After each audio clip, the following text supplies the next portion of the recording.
ए news today. वक्त हो चुका है छत्तीसगढ़ की खास खबरों का। पहली खबर देखिए चंद्रशेखर बरेट की। स्वर्गीय अजित प्रमोद कुमार जोगी के छत्तीसगढ़ में गरीबी को दूर करने के सपने को साकार करने उनके बेटे अमित जोगी छत्तीसगढ़ के चुनावी मैदान में उतर चुके हैं।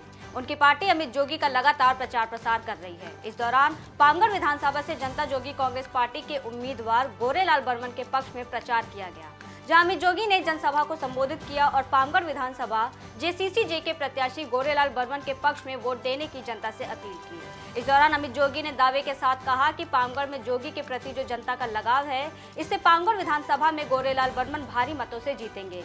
जोगी का मिशन है छत्तीसगढ़ में गरीबी को दूर रखना। 15 साल भाजपा का शासन देख लिया, 5 साल कांग्रेस का राज भी भुगत लिया। ऐसा कोई सगा नहीं जिसे कांग्रेस और भाजपा ने ठगा नहीं।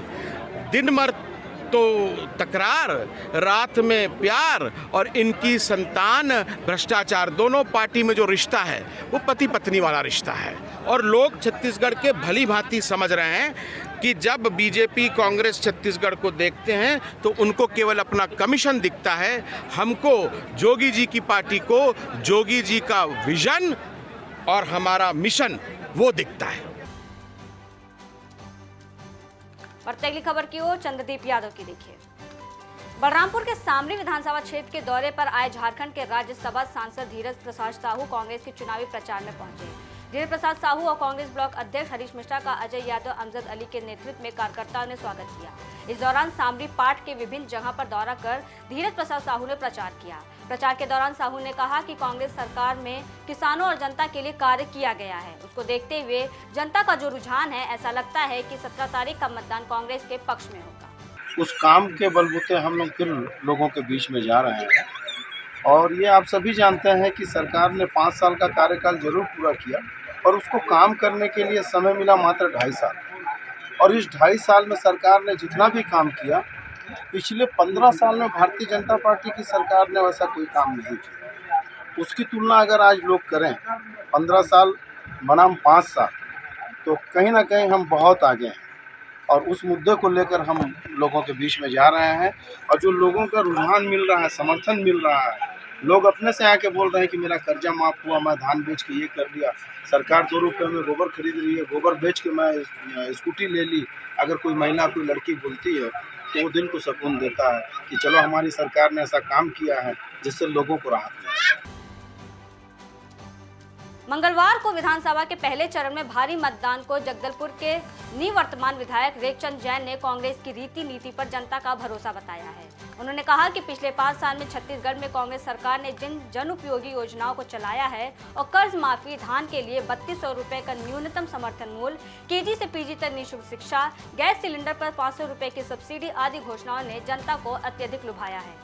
जनता ने ये देखा है कि कांग्रेस सरकार ने 2018 में की गई घोषणाओं की पूर्ति के लिए पुरजोर प्रयासरत रही है। जनता ने भाजपा के 15 साल के कुशासन को देखा है और 5 साल के कांग्रेस के सुशासन को भी देखा है। कर्ज माफी पर भाजपा के द्वारा किसानों की दशा न सुधरने का जो अनर्गल प्रलाप किया, उसे किसानों ने नापसंद किया है। बढ़ते अगली खबर की ओर देखिए लाल शाह की। छत्तीसगढ़ में पहली चरण की मतदान समाप्ति के दूसरे दिन मुख्यमंत्री भूपेश बघेल बिलासपुर के कोटा विधानसभा तेंदुआ पहुंचे और चुनावी सभा में कांग्रेसी कार्यकर्ता और लोगों को अपने संबोधन में कांग्रेस प्रत्याशी अटल श्रीवास्तव को वोट देने की अपील की। वहीं मुख्यमंत्री भूपेश बघेल ने केंद्र सरकार के खिलाफ आरोप लगाते हुए कहा कि छत्तीसगढ़ में भाजपा की 15 साल की सरकार आंख फोड़ने और गर्भाशय काट, दवाइयों में कमीशन जैसे कई तरह के भ्रष्टाचार भाजपा सरकार ने किया है। वहीं पहली चरण की 20 सीटों में हुई मतदान में कांग्रेस 18 से 19 विधानसभा सीटों से जीतने की बात भी मुख्यमंत्री भूपेश बघेल ने कही। कमीशन खोरी के चलते जहां हमारी बहनों को, बेटियों को अपने जहां से हाथ धोना पड़ा था, उसी प्रकार से गर्भाशय कांड भी हुआ था, खोड़वा कांड भी हुआ था। ये तो उसमें दवाइयों में भी कमीशन खाए थे, राशन में कमीशन खाए, धान में कमीशन खाए। ये कमीशन खोरों की सरकार रही भारतीय जनता पार्टी और उसी के चलते 15 साल में छत्तीसगढ़ पिछड़ गया। आज जो 10 क्विंटल खरीदने वाले हैं वो बोलते हैं 21 क्विंटल खरीदेंगे। जो 2100 रुपये धान खरीदेंगे बोले थे वो तो कभी किए नहीं, आज 3100 की बात कर रहे हैं। छत्तीसगढ़ में भाजपा के कोई गारंटी नहीं है, मोदी जी गारंटी देने लगे हैं। जो 15-15 लाख विदेश से काला धन ला के सबके खाते में डालने वाले थे, वो उसकी गारंटी क्या चलेगा। सीएम भूपेश बघेल का आया बयान। पहले चरण में 14 सीट जीतने की रमन सिंह के वादे को लेकर कहा कि फेंकना है तो ज्यादा फेंक लेते हैं। उनकी खुद की सीट नहीं बच रही है। पिछली बार हम 17 सीट से जीते थे और इस बार उससे भी ज्यादा जीतेंगे। शांतिपूर्वक मतदान हो रहे हैं। हमने ऋण माफी किया है, फिर से घोषणा किया है। 3200 ऑन और 200 यूनिट बिजली घोषणा से लोग प्रभावित हैं, इसलिए मतदान का प्रतिशत भी बढ़ेगा। फर्स्ट टाइम वोटर भी बढ़ चढ़कर इसमें हिस्सा ले रहे हैं। उन्होंने आगे कहा कि आदिवासियों की जमीन छीनकर उद्योगपतियों को दे दिया गया है। आदिवासियों को नक्सल लाइट बताकर जेल के अंदर एनकाउंटर कर मार दिया गया था। अब फेंकना है थोड़ा ज्यादा फेंक लेते डॉक्टर साहब, उसमें खुद की सीट तो बच नहीं रही।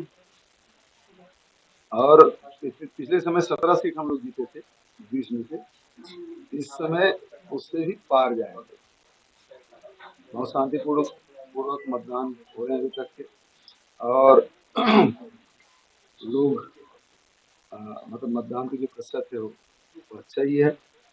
और जो हमने ऋण माफी किया है और घोषणा फिर से किया है, और राजीव गांधी किसान न्याय योजना मिला के 3200 रुपये क्विंटल धान का और 200 यूनिट तक बिजली मुफ्त देने के बाद, एजुकेशन फ्री करने के बाद, और 6000 प्रतिमाह देना पड़ता है। ये सारे जो मुद्दे हैं इससे लोग प्रभावित हैं और इसी कारण से मतदान का प्रतिशत भी बढ़ेगा।